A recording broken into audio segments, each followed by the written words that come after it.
Well, good morning. It's good to be here with you. My name is David Black. I'm the campus pastor here. And if it's your first time here at Grace, I want to say welcome to the 11 o'clock service. If you are a follower of Jesus, it's our prayer that you have already connected with him through singing and that even now he might speak to you from his heart as we take a look at what it says about our heart. If you're not a follower of Jesus, kind of here's our spiel or kind of our introduction to you. We're glad you're here. In fact, questions around who is Jesus and is there a God, all those things are actually large questions in life. And so we don't expect you to arrive at answers overnight with those, and just want to recognize that being a part of a community in which you can ask questions and travel with people is valuable. And so if that is this place for you, we're just honored and glad that you would be here. One of the things that we're doing this summer, and we do all the time, is we open up God's heart, his word, and we see what it has to say about us in kind of a series or a topic or a section of the Bible that we're focusing on. And so this week, we're actually week 2 in a 3-part series in a specific part of the Bible, and we're talking about something that we've just entitled this. That's what we said, right? And here's the idea, if you haven't already got by the title. We are talking for 3 weeks about talking. We're looking at what the Bible has words to say about our words. And we said last week when we started thinking about this, that when it comes to words, there's a lot that could be said. In fact, over 140 places in the Bible talks about our words and our speech and our mouth. In over 32 books of the Bible, of 66, which is a little under half, there are specific instances at specific times where it says, hey, if you have a relationship with God, or if you're considering a relationship with God, this is something that will not only impact your heart, but it'll impact your mouth. We also said that as humans, we have to recognize that we are the only people on the planet, the only creature and only being on the planet that communicates in a vocabulary such as ours. And if we just started thinking about all of the words, good and bad, that have been said throughout history, you would amass large volumes. And last week we also said, man, there's some pretty famous things that have been said. And we asked this question: if someone were to take a look at our words, what would we be famous for? If someone were just to go back in history years from now and look at what was said this week or this month or this time of our life, what would we be known for? And we said that probably wouldn't be great. It'd probably be some good things. But here's one thing that we would all find out, and this is where we landed last week, that words matter. That what we say matters. And not only does it matter to people and matter for history, it actually matters to God for eternity. And that was pretty sobering to understand that each one of us at some point in time will be accountable to somebody and to someone, specifically God, for the words that come out of our mouth changes things. And so we just said, what would it look like for us to start not with our words, but what if we could start with a perfect person's words? What if we could start with Jesus' words? It's kind of our challenge last week. Well, this week, we're going to continue our study on words. We're in a book of the Bible entitled James, and we're in chapter 3. And so here's some background real quick. James was the half-brother of Jesus, okay? So he came to follow Jesus, not while Jesus was alive, but after Jesus' death and resurrection, James came to faith in his half-brother, which is a huge thing in and of itself. That could be a whole, James, what was that like, right? Well, James began to write to a church, much like ours, that was scattered all throughout the Roman Empire, little pockets of followers of Jesus, not much bigger than maybe even this room. And he said, here's what matters. When it comes to living out following Jesus, it doesn't just change what you know, it changes how you talk and what you do with your mouth. You're like, whoa, that's interesting. In fact, some people call James the wisdom literature, like Proverbs of the New Testament. Like, how does this whole thing fit together? And when the rubber meets the road, what does it look like to be a follower of Jesus? So we started that last week. This week, here's what we're going to do. I'm going to read for you the verses that we read last week, 1 and 2. And then I'll read what we're going to talk about today in that next section. and we'll get moving. Here's what James says, what God says, his words about our words, verse 1. Not many of you should become teachers, my brothers, for you know that we who teach will be judged with greater strictness. For we all stumble in many ways, and if anyone does not stumble in what he says, he is a perfect man, able also to bridle his whole body. If we put bits into the mouths of horses so that they obey us, we guide their whole bodies as well. Look at the ships also. Though they are so large and are driven by strong winds, they are guided by a very small rudder wherever the will of the pilot directs. So also the tongue is a small member, yet it boasts great things. How great a forest is set ablaze by such a small fire. And the tongue is a fire, a world of unrighteousness. The tongue is set among our members, staining the whole body, setting on fire the entire course of life, and is set on fire by hell. Those are pretty strong words there, James. For every kind of beast and bird, of reptile and sea creature can be tamed and has been tamed by mankind, but no human being can tame the tongue. It is a restless evil full of deadly poison. I don't know if you've ever said something in a moment of heated passion or anger or maybe absent-mindedness that you wish you could immediately grab back out of thin air or put back in your mouth, right? I don't know if you've ever been on the opposite end of that. Maybe where someone else said something and you said, I wish I could put that back in your mouth. In fact, I'm tempted to try right now, right? How much money would you spend to be able to do that in that moment? How much is riding on the wrong word at the wrong time? Well, thankfully, the people at Apple have finally got our backs, right? I don't know if you know this or not. This is Apple iOS 16.1. It's coming out. So all of your Android users this may do it for you. I don't know or not, but this may kick it over. But in the messaging app, you can, you see what's over there on the options? You see that?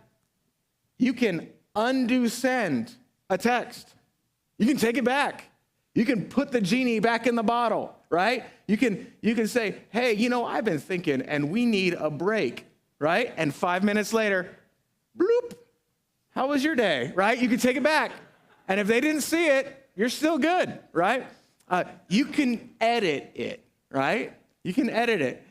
You can say, hey, that food last night was great, but my mom's is better, right? You go, hey, that food last night was great.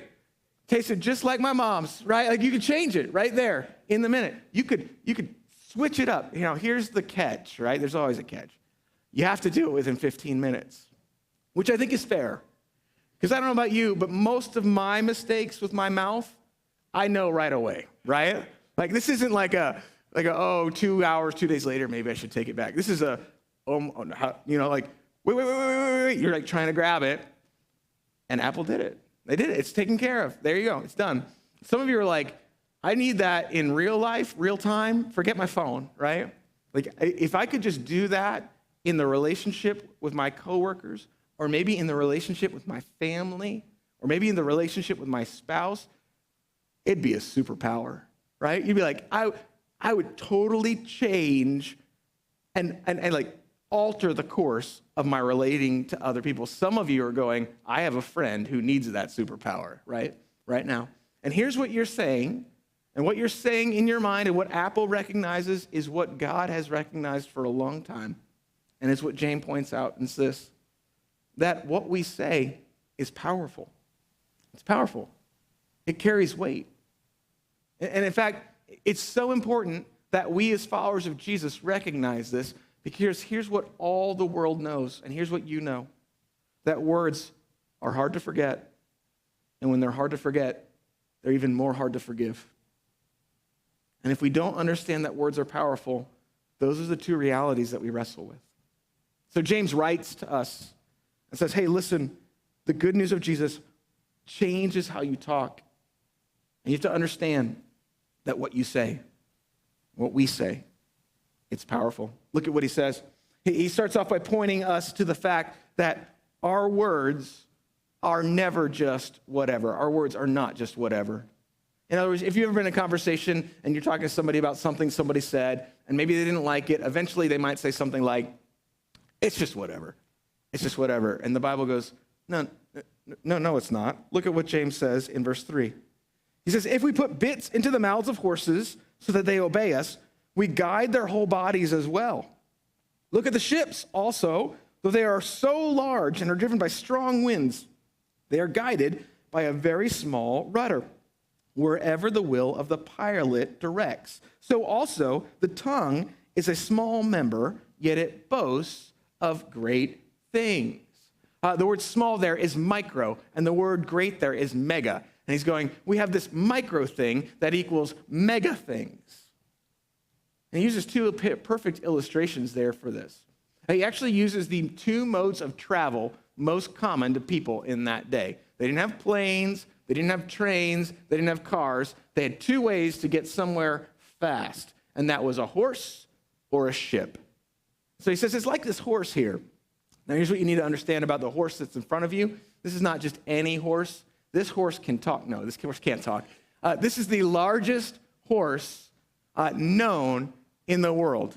This guy's name is Big Jake, right? That's the most creative name of a horse ever, Big Jake. This lady, I say lady because it looks like a young girl. This is a full-grown human woman walking with this horse over there in a field. He's a big boy, almost a ton. He weighs a lot, and yet the smallest of humans, regardless of size or skill, could get on the back of that horse and be handed a pair of reins and be able to direct Big Jake wherever he wants to go because of a little tiny piece of metal in his mouth called a bit. And James is pointing out this and saying, just like Jake, this is how it works with our life. That our words have the capacity to shape and direct life. He uses another illustration. He says it's like a rudder on a ship.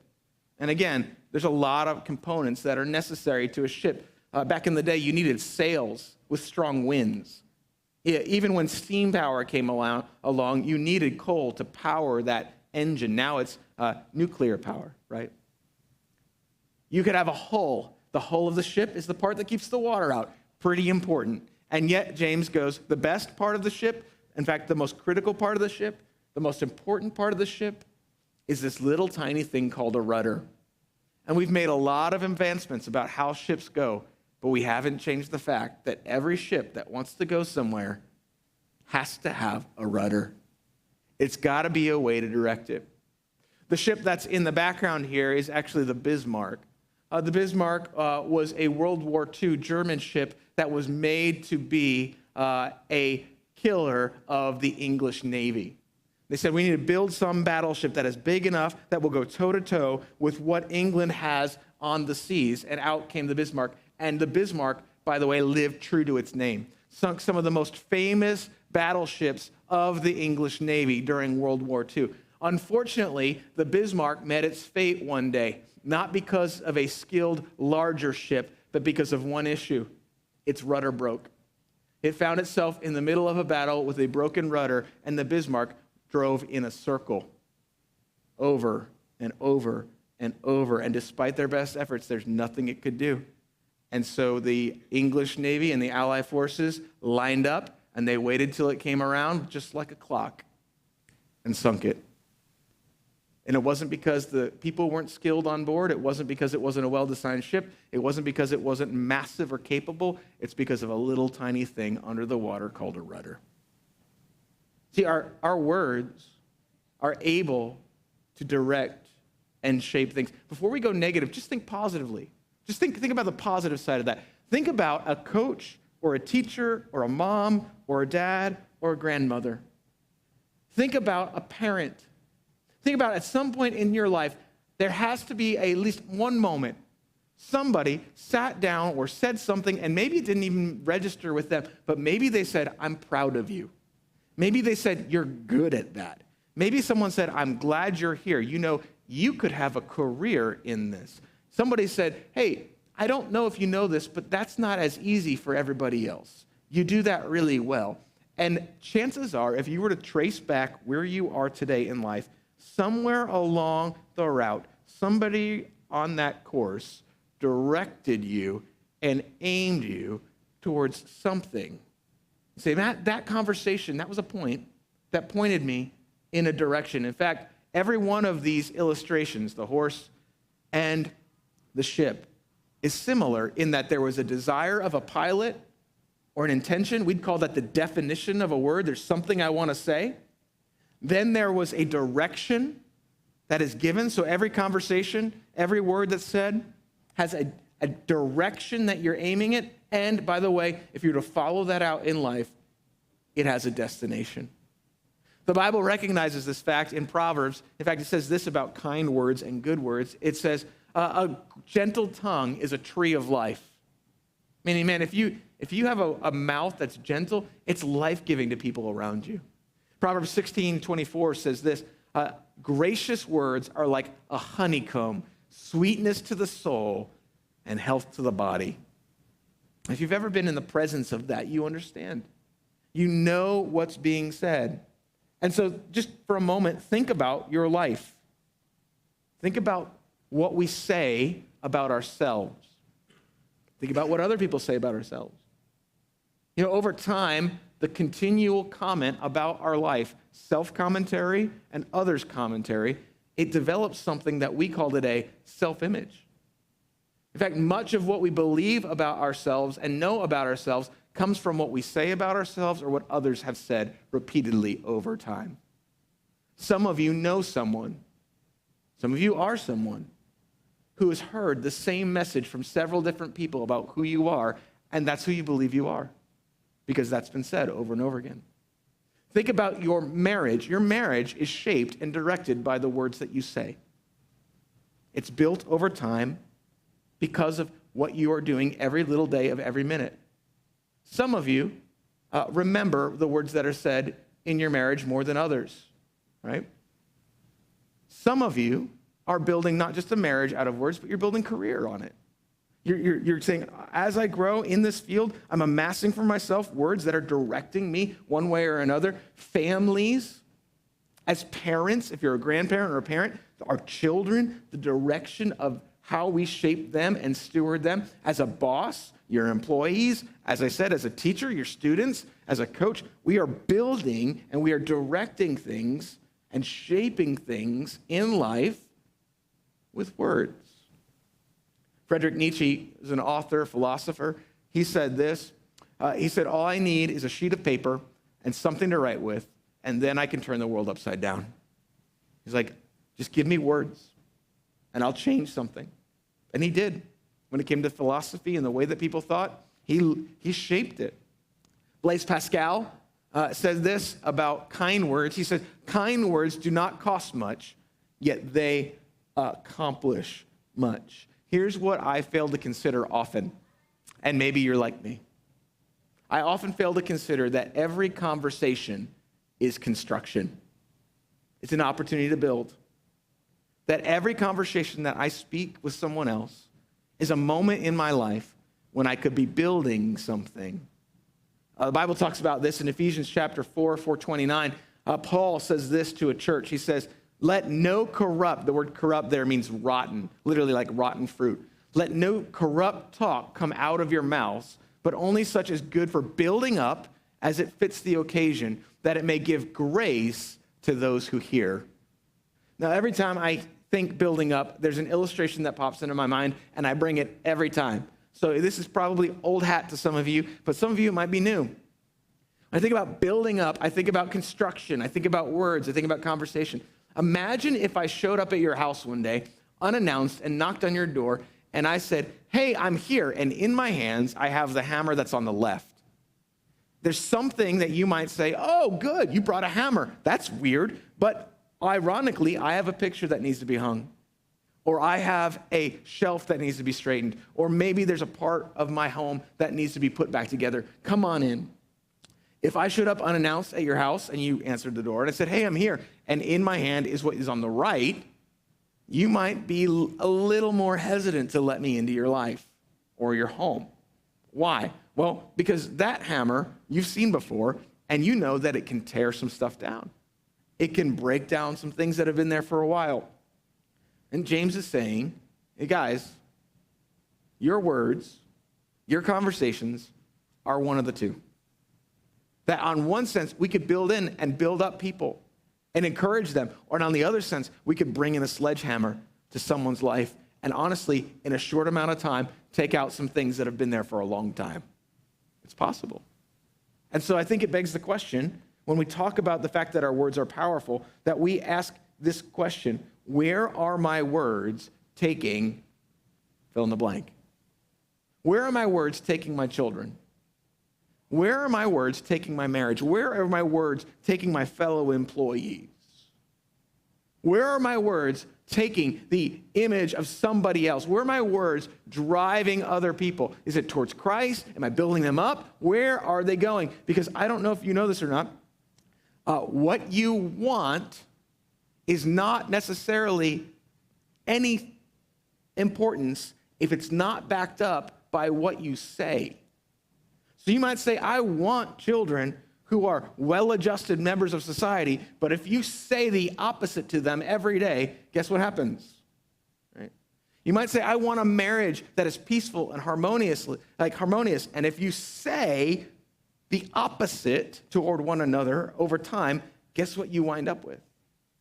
You might want to live at peace with one another, and yet, if our words don't match what we want, we lead in a direction. Because what we say oftentimes overrules what we intend or even want. We got to ask, where are we going? Now, real quick, I have to add, what James is talking about here has nothing to do with our 20th century Western pop culture, like speaking words into existence where they're like magic, right? Like, have you ever heard of that? Like, you know, if you just write down the same word and manifest that word in your mind and put it on your mirror or put it in your head or put it on your bed or just say it out loud. Start your day every day by saying money, right? Like, money does not find you. That's not how that happens. There's actually, you can go right now, Amazon, The Secret Law of Attraction, I think is what it is. It's not about dating. It's about how if you speak the words into the air, that they go out into the universe. And it finds the stuff, and it's like some kind of like weird spiritual magnet attraction, right? Some of you are like, I know that doesn't work, right? Because I've been saying something for a while, and it's not happening, right? That's not what James is saying. We're not talking about some magic stuff, right? It's saying just simply, you have to understand, though, our words are powerful. In fact, he goes so far as to say they're not like magic. If you're looking for an illustration, they're kind of like matches. Like what? Yeah, like starting something. Here's what he says, that used wrongly, words are weapons. Words are a weapon. Look at what he says. He says, how great a forest is set ablaze by such a small fire. And the tongue is a fire, a world of unrighteousness. The tongue is set among our members, staining the whole body, setting on fire the entire course of life, and is set on fire by hell. In other words, hey everyone, not only does what we say have the capacity to shape and direct life, what we say has the capacity to destroy. It can tear down. He uses the illustration of a fire. And I was just doing some research this week, because I'm like, why use a different illustration than what the Bible uses? I'm like, well, I wonder what the most deadly forest fire or deadly fire in the United States has been. And it is not, as you would think, the Great Chicago Fire or something like that. It was actually the Peshtigo Fire up in Wisconsin. In 1871, some individuals were out repairing a railroad section. And so here's what they believe happened. Somebody struck the ground with a pickaxe or a mallet, and a spark flew out from a piece of flint or steel, and it landed into the dry brush. And the next thing they knew, I wrote this down, 1.5 million acres were consumed. 1.5 million. Over the course of that time, 1,200 to 2,400 people lost their life. That's a big range. But that's history going, yeah, we really don't know. It was a lot. Just totally consumed everything. The reason you may not have heard about it is because it actually occurred on the same day as the Chicago fire. So it's interesting. On that day, 2 sparks happened. One in Chicago, one in Wisconsin, and the next thing that you know, collectively, disaster. Now, nobody was on the railroad going, hey, I'm going to start and burn 1.5 million acres today, right? Nobody in Chicago was like, let's just burn it down, right? Well, if they were, they weren't really thinking about it that day, maybe, right? But a tiny, tiny spark suddenly lit and spread. And what James is saying is that in the grand scheme of things, if you really want to know, that's nothing compared to the history of what has happened when you look at what humanity has said. Proverbs 12:18 continues that picture. It says, there is one whose rash words are like sword thrusts. You're like, yeah, I know that person, right? I have a name for that person, right? A sword thrust, man, there's no Band-Aid. There's no like, oh, sorry. Like it's a stab. Additionally, Proverbs 26 says this. It says, for lack of wood, the fire goes out. And where there is no whisper, quarreling ceases. As charcoal to hot embers and wood to fire, so is a quarrelsome man for kindling strife.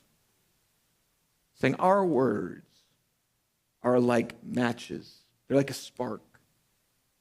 We didn't intend it. We meant one little tiny thing, and we didn't understand that the consequences, not only to that one thing, would burn or consume a part of our life or a relationship, but that perhaps maybe even the response to that conversation would then overflow and overflow and overflow and overflow and continue far greater than we could ever imagine. You see, the Bible knows that what you learned at recess is not right. Right? Sticks and stones may break my bones, but words will never hurt me. There's a reason that kids say that and adults don't. Right? Because you grew up, and you're going, I'll take the sticks and the stones, please. Right? Pretty sure we'd be doing a lot better with sticks and stones than with Twitter or Facebook right now. Right? We use the words. In fact, James goes, hey, this is so prevalent, he calls it a world of unrighteousness, right? In a world. No, like a world of unrighteousness. He's saying, you want to know what the little microcosm of the tongue is? You want to know what the cosmos or the universe or the world of words is? You know what it is? It's a world of unrighteousness. That whole ecosystem, that whole thing, it's just a mess. And I thought it's interesting because you could do this on your own as a piece of homework this week if you just thought, hey, I'm going to take 5 minutes and think about all the wrong stuff in the world, and I'm going to write down all the bad things and all the things that are sinful, and if they contain a possibility for words, I'm going to write them down. I just did that exercise this week. Here's the rough, off the top of my head list that I could come up with that involve probably words as it's happening. Jealousy. Hatred, selfishness, bitterness, strife, infidelity, pride, abuse, wars, murders. Yes, silent murders happen, but gossip, lies. What else? Grumbling, and I think there's one more, coveting, right? All of those have one common denominator, aside from humanity in our hearts. It's that our mouth or tongues can be involved in that process. You start tracing things back. You're like, wow, there's this little guy that keeps showing up everywhere. It's our mouth. And it gets us into trouble. In fact, the Atlanta Journal-Constitution in the 80s ran an article, and here's what the author said. It says, what am I? I am more deadly than a screaming shell of the cannon.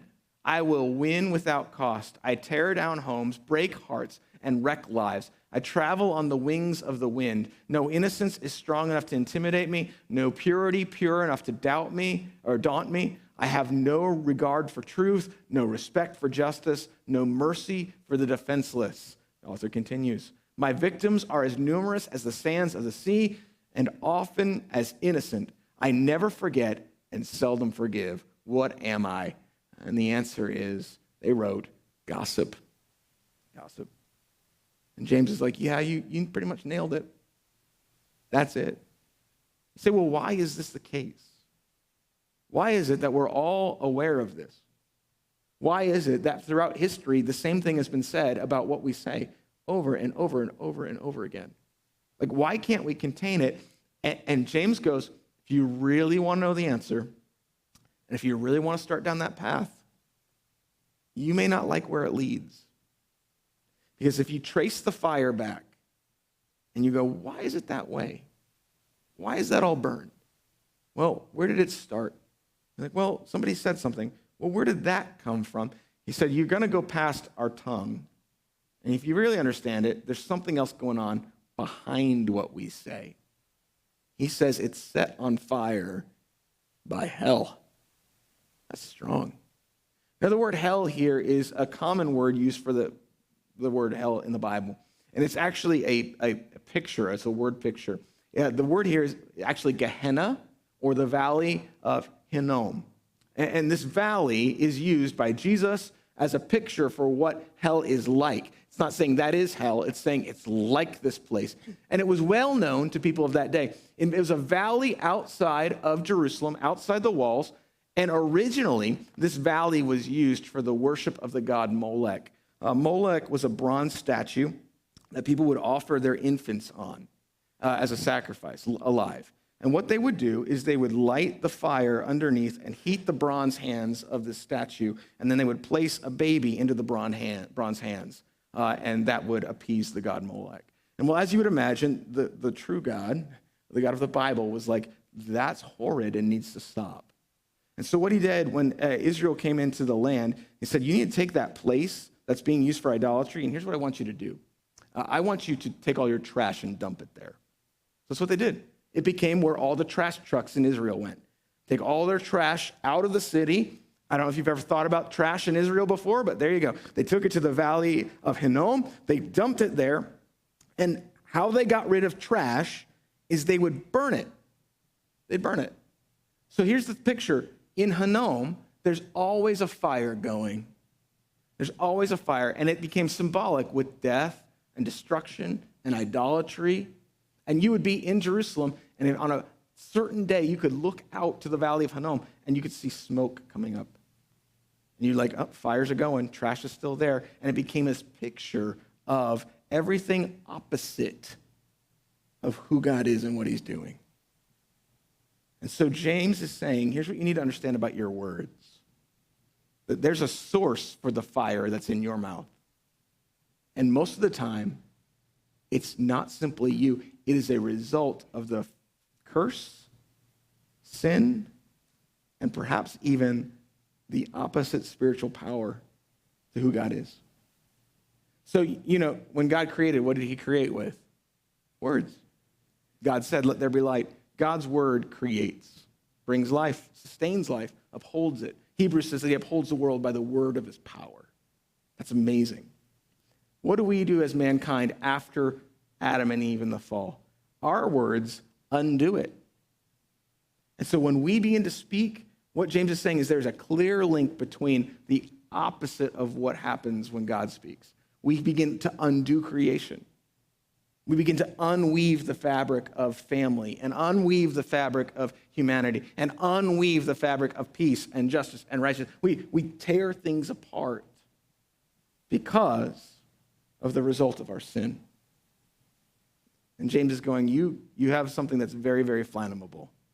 Very, very flammable when it comes to your nature and your sinful nature. It's your tongue. See, as a pastor, here's what I've found.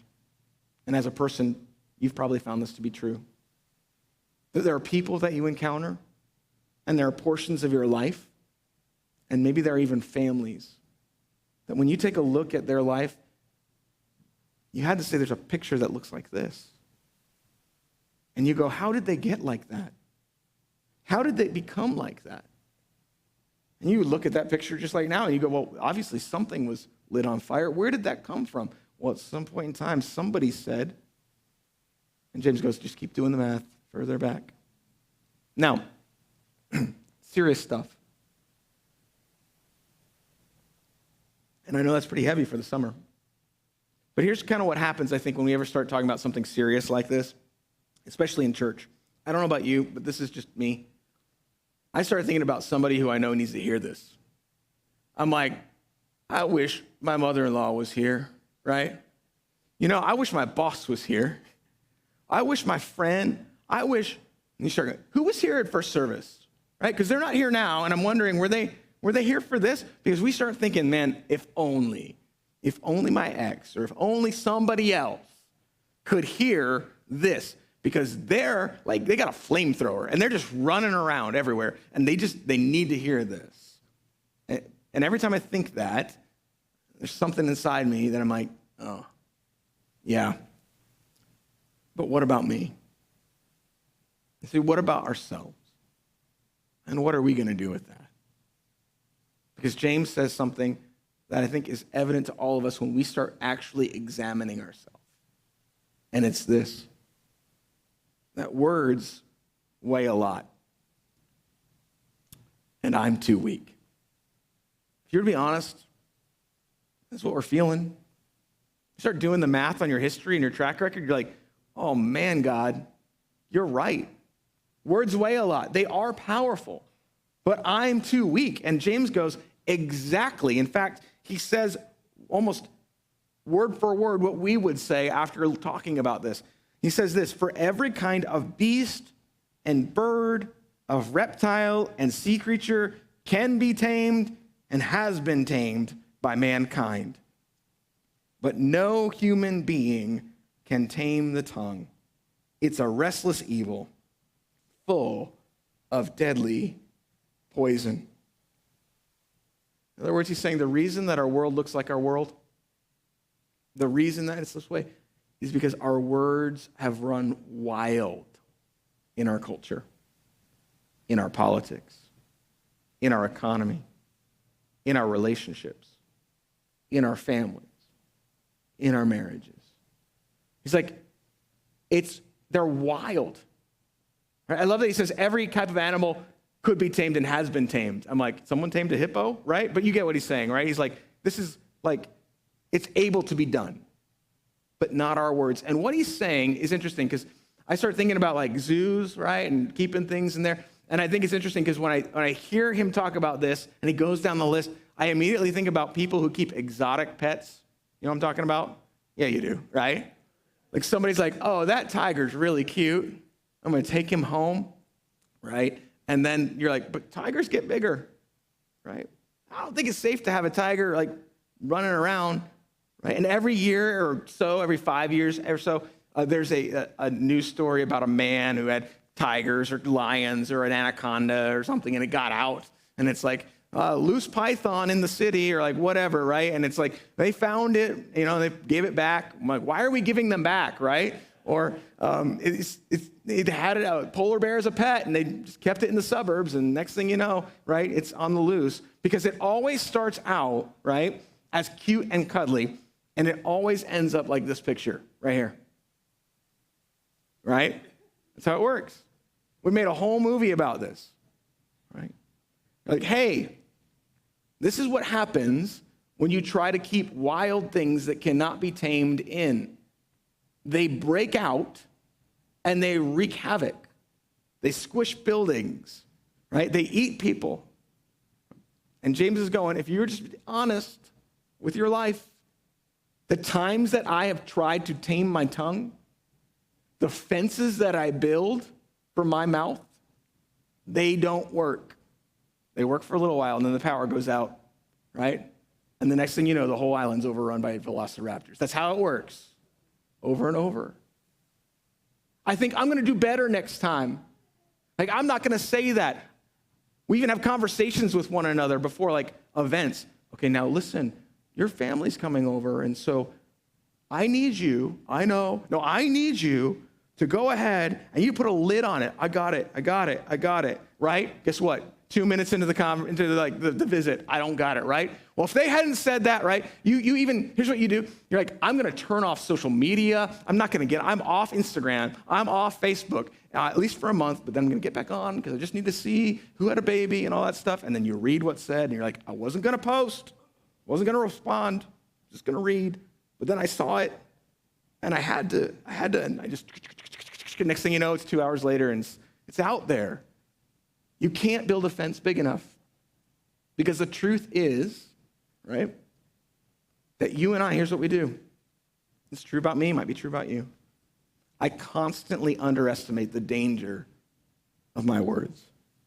I constantly talk myself that it's going to be different, talk myself into it. It'll be different. I got it. We get a swear jar, we try harder, we do whatever. And James goes, no. You need to understand what you're dealing with.